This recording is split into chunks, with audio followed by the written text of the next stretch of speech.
ಶ್ರೀ ಗುರು ಬಸವಲಿಂಗಾಯ ನಮಃ. ಓಂ ಶ್ರೀ ಗುರು ಬಸವಲಿಂಗಾಯ ನಮಃ. ಓಂ ಶ್ರೀ ಗುರು ಬಸವಲಿಂಗಾಯ ನಮಃ. ಓಂ ಶ್ರೀ ಗುರು ಬಸವಲಿಂಗಾಯ ನಮಃ. ಓಂ ಶ್ರೀ ಗುರು ಬಸವಲಿಂಗಾಯ ನಮಃ.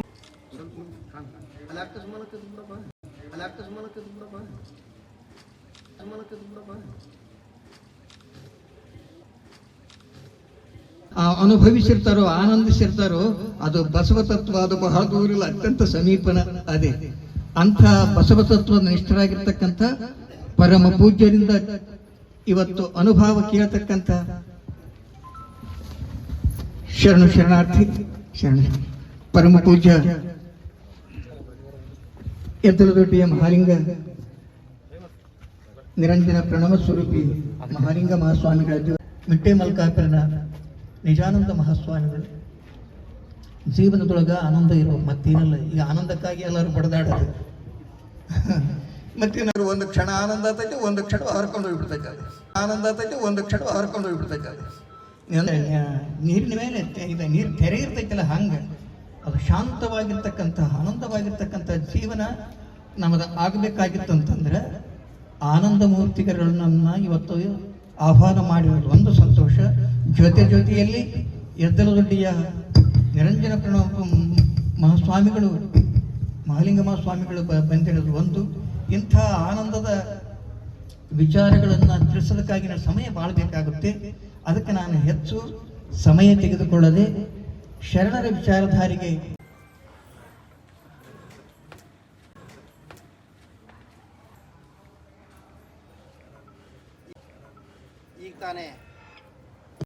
ಈಗ ತಾನೇ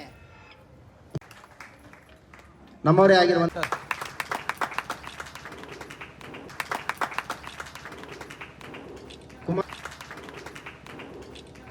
ಶೃಂಗಾರ, ಸಮುದ್ರಕ್ಕೆ ತೆರೆಯೇ ಶೃಂಗಾರ, ನಾರಿಗೆ ಗುಣವೇ ಶೃಂಗಾರ, ನಮ್ಮ ಕೂಡಲ ಸಂಗನ ಶರಣರ ನುಸುಳಿಗೆ ವಿಭೂತಿಯೇ ಶೃಂಗಾರ. ಬಸವಣ್ಣನೇ ತಾಯಿ, ಬಸವಣ್ಣನೇ ತಂದೆ, ಬಸವಣ್ಣನೇ ಪರಮ ಬಂಧು ಎನಗೆ, ವಸುದೀಶ ಕಪಿಲ ಸಿದ್ಧ ಮಲ್ಲಿಕಾರ್ಜುನ, ನಿಮ್ಮ ಹೆಸರಿಟ್ಟ ಗುರು ಬಸವಣ್ಣನಯ್ಯ. ಜಗದಗಲ ಮುಗಿಲಗಲ ಮಿಗೆಯಗಲ ನಿಮ್ಮಗಲ, ಪಾತಾಳದಿಂದ ತತ್ತ ನಿಮ್ಮ ಶ್ರೀಚರಣ, ಬ್ರಹ್ಮಾಂಡದಿಂದ ತತ್ತ ನಿಮ್ಮ ಶ್ರೀಮುಕುಟ, ಅಗಮ್ಯ ಅಗೋಚರ ಅಪ್ರತಿಮಲಿಂಗವೇ ಕೂಡಲ ಸಂಗಮ ದೇವ, ಎನ್ನ ಕರಸ್ಥಳಕ್ಕೆ ಬಂದು ಚುಳುಕಾದಿರಯ್ಯ. ಶರಣ ಕೂಡಲ ಸಂಗನ ಶರಣರ ನುಸುಳಿಗೆ ವಿಭೂತಿಯೇ ಶೃಂಗಾರ.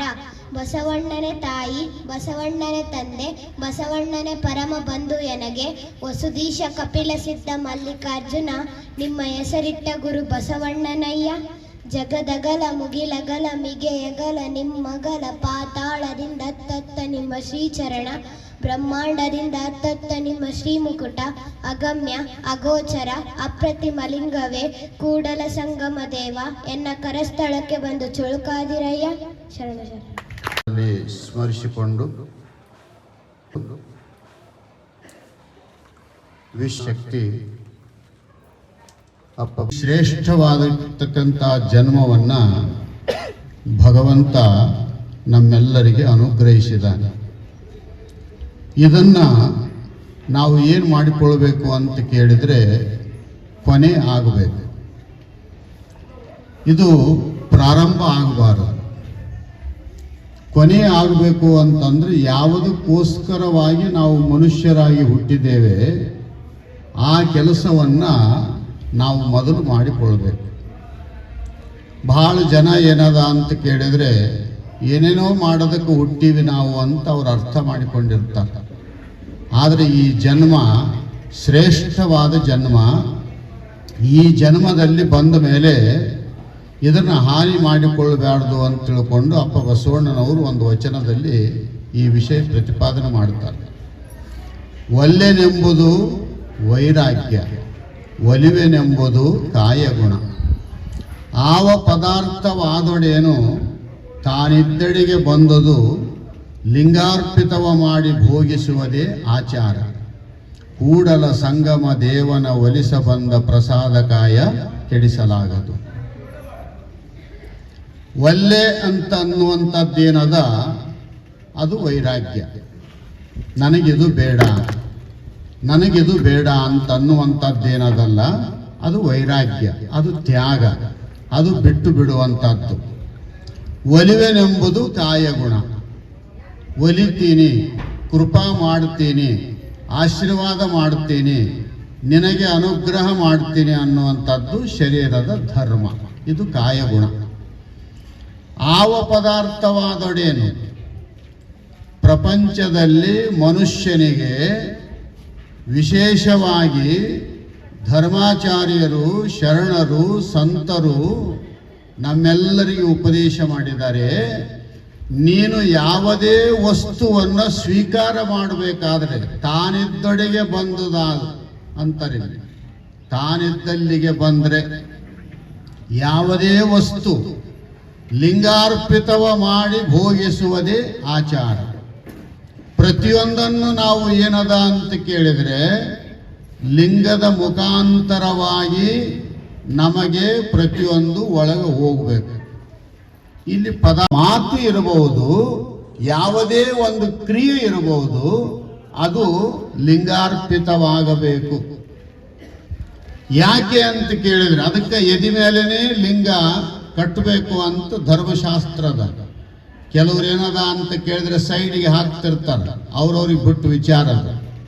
ಆದರೆ ಎದಿ ಮೇಲೇನೆ ಯಾಕೆ ಅಂತ ಕೇಳಿದರೆ ನಾವು ಏನು ಮಾಡಿದರೂ ನೀರು ಕುಡಿಲಿ, ಪ್ರಸಾದ ಮಾಡಲಿ, ಮಾತನಾಡಲಿ, ಇನ್ನೊಬ್ಬರು ಕೂಡ ಪ್ರೀತಿಯಿಂದ ಕೆಲವು ವಿಚಾರ ವಿನಿಮಯ ಮಾಡಿಕೊಳ್ಳಿ, ಎಲ್ಲದಕ್ಕೂ ಸಾಕ್ಷಿ ಲಿಂಗವೇ ಇರುತ್ತದೆ.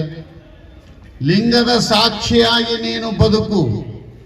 ಈ ಒಂದು ಲಿಂಗಾಯತ ಧರ್ಮದಲ್ಲಿ ಲಿಂಗಕ್ಕೆ ಪ್ರಾಧಾನ್ಯತೆ. ಲಿಂಗ ಬಿಟ್ಟು ನೀನು ಏನು ಮಾತನಾಡಬಾರದು.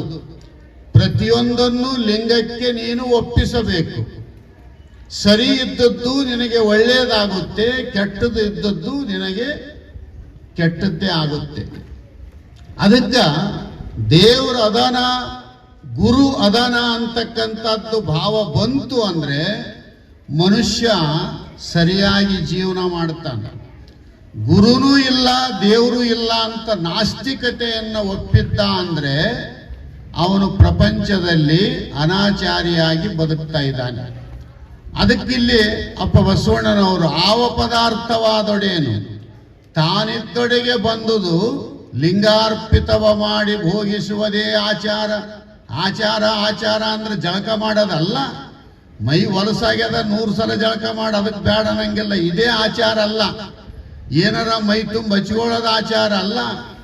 ನೀನು ಏನು ಮಾತನಾಡ್ತೀಯೋ ಅದು ಲಿಂಗದ ಸಾಕ್ಷಿಯಾಗಿ ಮಾತನಾಡಬೇಕು.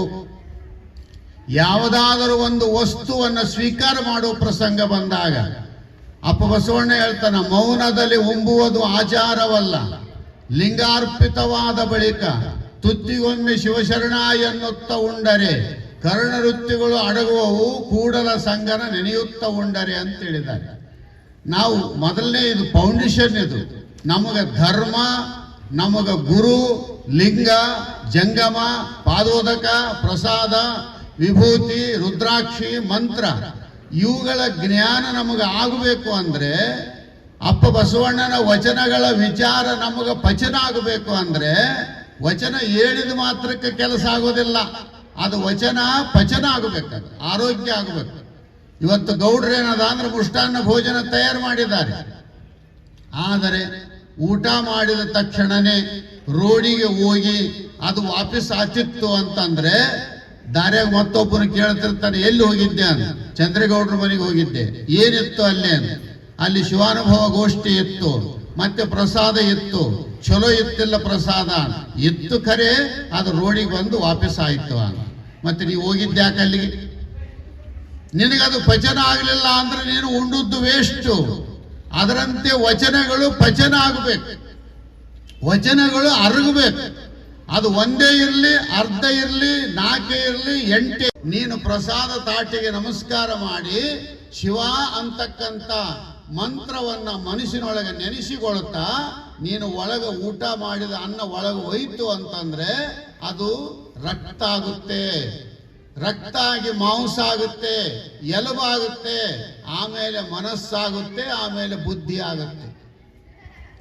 ನಾವು ಕಳಿಸಿದ ಶಿವ ಅನ್ನುವಂತ ಮಂತ್ರಪೂರ್ವಕವಾಗಿ ಪ್ರಸಾದವನ್ನ ಒಳಗೆ ತಗೊಂಡಿವಿ ಅಂದ್ರೆ ಹೊರಗೆ ಅನಕ್ ಪ್ರಾರಂಭ ಮಾಡ್ತಾನ ಶಿವ ಶಿವ ಶಿವ ಶಿವ ಅಂತ. ಇವನು ಯದ್ವ ತದ್ವ ತಿಂತಿದ್ದ ಅಂದ್ರೆ ಇವನು ಬುದ್ಧಿ ಯದ್ವ ತದ್ವನೇ ಇರ್ತದೆ. ಇಂಥ ಶಿವಾನುಭವಕ್ಕೆ ಬಾ ಅಂತಂದ್ರೆ ಅವ ಅಂತಾನ ಅಲ್ಲೇನ್ ಕೆಲಸದ ನಂದು ಅಂತಾನ.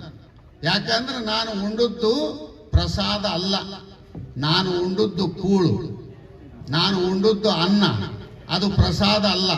ಪ್ರಸಾದವೇ ತಗೊಂಡಿದ್ದ ಅಂತಂದ್ರೆ ಅವನ ಬಾಯಿಲಿಂದ ಯಾವತ್ತಿಗೂ ಒಳ್ಳೆ ವಿಚಾರಗಳು ಹೊರಗೆ ಬರುತ್ತವೆ. ಕೆಟ್ಟ ವಿಚಾರ ಬರಕತ್ಯಾವ ಅಂದ್ರೆ ಇವನು ಇನ್ನೂ ಪ್ರಸಾದ ತಗೊಂಡಿಲ್ಲ ಅಂತಾನೆ ಅರ್ಥ. ಸೂಕ್ಷ್ಮಿಯಾಗಿ ಯಾರು ಭಕ್ತರು ಯಾರು ನಾಸ್ತಿಕರು ಅಂತ ಕಂಡುಹಿಡಿಬೇಕು ಅಂದ್ರೆ ಅವ್ರನ್ನ ಮಾತಾಡಿಸಿದ್ರೆ ಗೊತ್ತಾಗ್ತದ. ಅವರ ಮಾತುಗಳು ಮೃದುವಾಗಿದ್ದು ಅಂದ್ರೆ ಇವನು ಪ್ರಸಾದ ಮಾಡ್ಯಾನ ಅಂತ ತಿಳ್ಕೋಬೇಕು. ಅವನ ಮಾತುಗಳು ಬಿರುಸಾದವು ಅಂದ್ರೆ ಇವನು ಕೂಳು ತಿಂದಾನ ಅಂತ ಅರ್ಥ ಮಾಡಿಕೊಳ್ಬೇಕು. ಇಷ್ಟೇ ವ್ಯತ್ಯಾಸ. ಅನ್ನಕ್ಕೆ ಅದೇ ಅನ್ನ